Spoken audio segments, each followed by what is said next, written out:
November 5th, 2025 will be a day that could go down in American economic policy history. On this day, the U.S. Supreme Court heard arguments in a case that could not only deprive President Donald Trump of his main trade tool, but also fundamentally change the balance of power between the branches of the American government. The 3-hour hearing was the culmination of a series of legal challenges to Trump's trade policy. At the heart of the dispute is the question of whether the president can unilaterally impose large-scale tariffs under the International Emergency Economic Powers Act of 1977, IEEPA.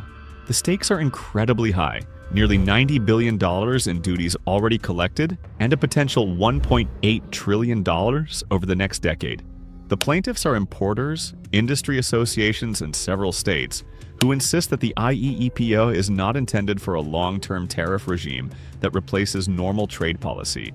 The administration's lawyers, on the other hand, argue that economic pressure from foreign countries creates extraordinary circumstances within the meaning of the law, and therefore the president's powers are sufficient.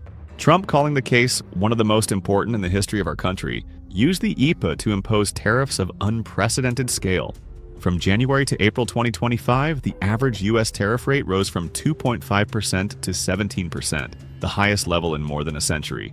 These Liberation Day tariffs, as the president himself called them, covered virtually all of the U.S.'s trading partners, from traditional allies such as Canada, 35%, and Mexico, 25%, to geopolitical rivals such as China, 20%, and unfriendly countries with tariffs of up to 50%.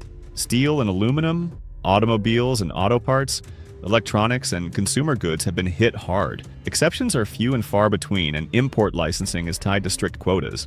Corporations are rushing to rebuild their supply chains. Logistics are becoming more expensive, and pressure is mounting in Congress to clarify the scope of the EPA in order to separate anti-crisis measures from long-term trade strategy.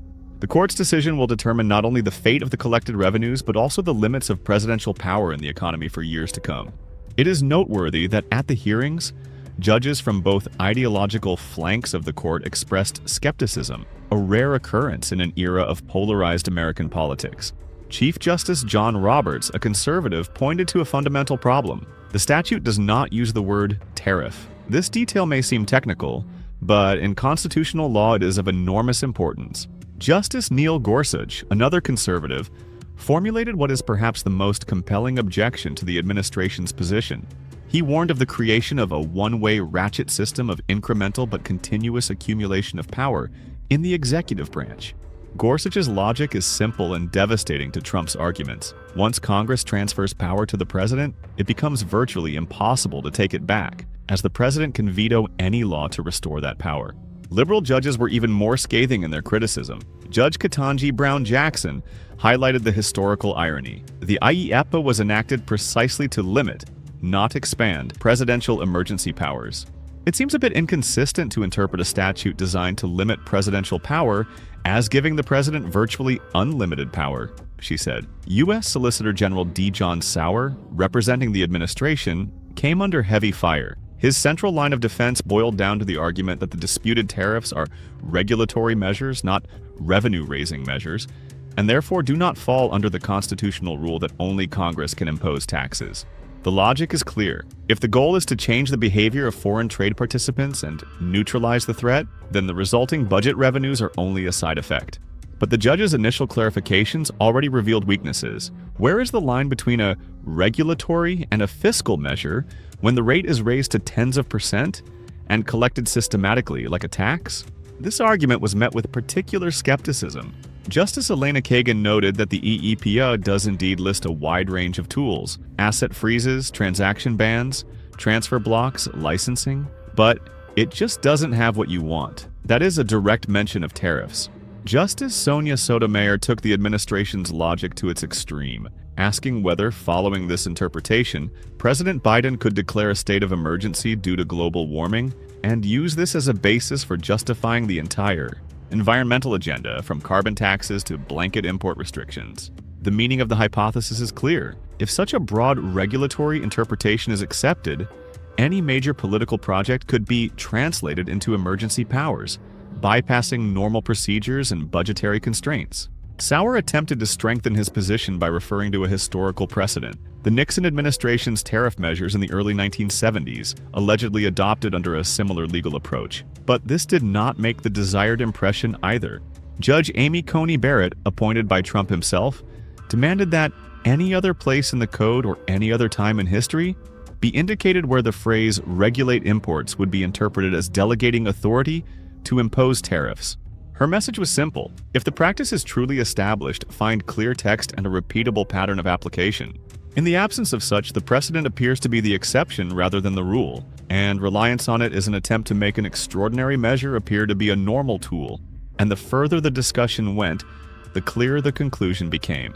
Without a clear word from Congress, the court is unlikely to agree to rewrite the boundaries between regulation and taxation through an expansive interpretation of emergency legislation. Behind the legal subtleties lie enormous economic consequences. According to an analysis by the Tax Foundation, GEPA tariffs have already increased the tax burden by $1,000 per American household in 2025, and this figure will rise to $100 to $300 annually in the future. By 2034, these tariffs could reduce U.S. GDP by 0.4% and destroy 428,000 jobs, even before taking into account retaliatory measures by trading partners. Paradoxically, the tariffs that Trump positioned as a means of fighting inflation and protecting American workers are actually increasing the cost of living for ordinary Americans. Studies show that tariffs have already raised retail prices by about 4.9 percentage points relative to the pre-COVID trend. Small businesses have been particularly hard hit by the tariffs. Rick Waldenberg, CEO of educational toy company Learning Resources, stood outside the Supreme Court on the day of the hearing as a living embodiment of this problem. His company, which imports goods directly from China, said that paying IEEPA tariffs in 2025 would cost it $100 million in cash, compared with $2.3 million in 2024. The case goes far beyond trade policy, touching on fundamental questions of the separation of powers. In the American constitutional system, the power to levy taxes traditionally belongs to Congress, a principle that dates back to the colonial slogan, "No taxation without representation." Plaintiff's attorney Neil Katyal seized on this constitutional tradition. Tariffs are taxes. They take dollars out of Americans' pockets and put them into the U.S. Treasury. Our founders gave that taxing power only to Congress. His argument is simple and historically grounded. If every president has always had this power, why did all previous presidents, from Reagan to Obama, spend time negotiating with Congress to obtain tariff authority? The court's decision will have far-reaching international consequences. Trump's tariffs have already caused diplomatic crises with allies and key trading partners. Canada, in an attempt to allay American concerns about fentanyl, has announced an additional $1.3 billion for border security, a move that Ottawa is positioning as de-escalatory, but Washington is reading as a concession to pressure. The European Union is discussing mirrored retaliatory measures and smart tariffs, targeting politically sensitive industries, from agriculture to aviation, to maximize leverage while minimizing damage to its own producers. Even traditionally pro-American countries such as Switzerland have been hit with 39% tariffs, a situation that lawyer Katyal called unprecedented in U.S. history, as it breaks with the usual logic of preferences for friends, barriers for rivals, and undermines the very idea of trusted economic blocs. At the institutional level, a chain of disputes is already brewing, from potential WTO proceedings to the revision of bilateral agreements on mutual recognition of standards, which threatens to cause a regulatory split in markets and an increase in transaction costs for businesses. China, the main target of the tariff campaign, has made it clear that it is prepared to use export restrictions on rare earth metals and related intermediate products, magnets, catalysts, battery components that are critical to American electronics, the military-industrial complex, and green technologies. The temporary easing of tensions in the dialogue between Trump and Xi does not eliminate the structural risk. Companies are already creating costly insurance reserves, diversifying their supply chains in Southeast Asia and Latin America, and investors are factoring a fragmentation premium into asset values. At the same time, Beijing's response measures will not necessarily be symmetrical. In addition to rare earths, there are regulatory barriers in the areas of cloud services, fintech, data localization, and 5G EV standardization, where a change in the rules could hit American companies just as hard as tariffs on the commodity front. And if the court approves an expansive interpretation of emergency powers, Other governments will gain political cover for their own emergency economic regimes, from targeted quotas and hidden border checks to accelerated government procurement and industrial subsidies, which will reinforce the domino effect and cement the trend toward a bloc-based rather than universal architecture for world trade. The administration attempted to circumvent constitutional restrictions through a technical loophole. Sauer argued that the IEPA gives the president the right to regulate imports, and tariffs are just one form of such regulation. According to his logic, if the law allows the president to completely ban trade with a country, then a less drastic measure, tariffs, should be allowed all the more. This argument found some resonance with Justices Barrett and Brett Kavanaugh, who pointed to a strange hole in the donut. The law allegedly allows a radical embargo but prohibits moderate tariffs. However, the majority of judges remained unconvinced by this logic. The case is unfolding against a backdrop of growing American dissatisfaction with Trump's economic policies. A recent NBC News poll found that 63% of registered voters believe Trump is not living up to expectations on the economy, after he won the election in part on a promise to lower prices through tariffs. This public opinion may influence the calculations of judges, especially conservatives, who are traditionally skeptical of the expansion of federal power. The Supreme Court, despite its conservative reputation, has repeatedly limited attempts by the executive branch to go beyond the constitutional framework. If the court rules against the administration, the consequences will be immediate and dramatic. The government will likely have to refund nearly $90 billion already collected, a logistical and financial nightmare on a federal scale. Refunds will go through Customs and Border Protection and the Treasury Department, requiring recalculations of thousands of import declarations, verification of rates and allowances, interest accruals, and succession checks for importers whose supply chains have already changed. The burden will inevitably fall on the lower courts. A surge of class action lawsuits in the Court of International Trade and claims for compensation for dependent interests is almost inevitable. It is no coincidence that Judge Barrett asked directly about the reimbursement procedure. Will it be complete chaos? Hinting at the need for a clearly defined legal remedy to avoid fiscal and operational collapse. Anticipating such a scenario, the administration is already signaling backup moves, invoking Sections 232 and 301 of the Trade Act. But these alternatives are more complex and slower. Section 232 requires a formal investigation by the Department of Commerce into risk to national security, interagency coordination, and notification of Congress. Moreover, it is traditionally applied selectively rather than as a blanket measure, covering all trade. Section 301 places a key role on the USTR. It is necessary to establish unfair trade practices, conduct public consultations, publish lists of goods, and work out exceptions for components and critical nomenclature. Both paths create procedural vulnerabilities, from WTO challenges to appeals to national courts, and are unlikely to give Trump the flexibility he enjoyed under the EPA umbrella. Moreover, the very prospect of restarting the tariff regime through 232-301 will force businesses to live under a legal saw. First refunds, then a new scale of duties with different lists and deadlines. A compromise is not out of the question.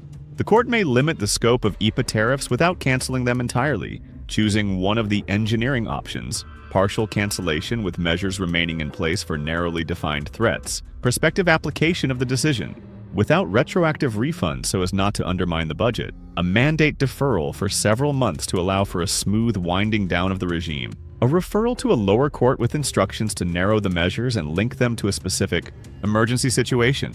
Such an outcome would allow the administration to save face, but at the same time would establish clear limits on presidential powers for the future, tariffs only as a temporary, targeted tool, not as a substitute for Congress's trade policy. In any scenario, the risk of disruption will have to be managed. Contract prices will have to be adjusted, insurance and bank covenants will have to be reviewed, escrow accounts with collateral amounts will have to be unpacked, and importers' price lists and IT systems will have to be updated. States will have to reevaluate sales revenues and the use of economic development funds, while international partners will have to decide whether to withdraw mirror measures immediately or keep them at the ready as leverage. And it will depend on the formula for legal protection chosen by the court whether tomorrow will be complete chaos or a manageable reset. Global markets are closely monitoring developments. Currency exchange rates, commodity prices, and stock indices are reacting to every signal from Washington. The U.S.'s European and Asian allies have expressed hope that the president's tariff powers will be limited, seeing them as a threat to the multilateral trading system. The World Trade Organization is already preparing an analysis of U.S. tariffs to determine their compliance with international rules. Although the U.S. can ignore WTO rulings, the diplomatic costs of such a course would be significant. The overwhelming majority of economists criticize Trump's trade philosophy as based on outdated ideas about international trade. The administration views trade deficits as inherently harmful, a view that modern economic science rejects. Nevertheless, the political appeal of tariffs remains high for certain groups of voters. Protected industries reap short-term benefits, creating powerful lobbies in favor of protectionism. This is a classic case of concentrated benefits and dispersed costs, an economic principle that explains the persistence of many inefficient policies. The Supreme Court's decision on tariffs is a potential watershed. Support for Trump's position would give the executive branch an unprecedented concentration of economic leverage. Under the guise of extraordinary circumstances, any acute external shock could become the basis for broad tariffs, quotas, and regulatory barriers without detailed parliamentary procedure. This would cement rule by exception, reinforce the model of economic presidency, and increase unpredictability for businesses, from insurance stocks to constant supply chain readjustments. If the court limits presidential powers, Congress's traditional role in trade policy will be restored, and Trump's tariff diplomacy will lose its universal status. A return to procedures would mean slower but more predictable decisions with transition periods, targeted exemptions, and clear horizons for the measures. For allies, this would signal a return to the rule through procedures, where tariffs are a tool of last resort, backed by public investigations and a clear mandate. A further fork in the road lies in legal remedies. Even while limiting IEEPA tariffs, the court may choose an engineering approach, partially retaining narrow temporary restrictions, requiring reporting, sunset clauses, and a clear link to the established threat. And if the executive branch wins, it could define the boundaries, periodic reviews, public justifications by sector, and expanded notification of Congress. November 5, 2025 has already gone down in history as the day when 9 judges decided the fate not only of trillions of dollars, but also of the architecture of the separation of powers. The verdict, expected by the summer of 2026, will set the rules of the game for all economic policy, where acceleration is permissible and where the law must be followed. The skepticism of judges on both sides hints at the limits of unlimited presidential power in trade, but in the politics of the Trump era, surprises are still possible.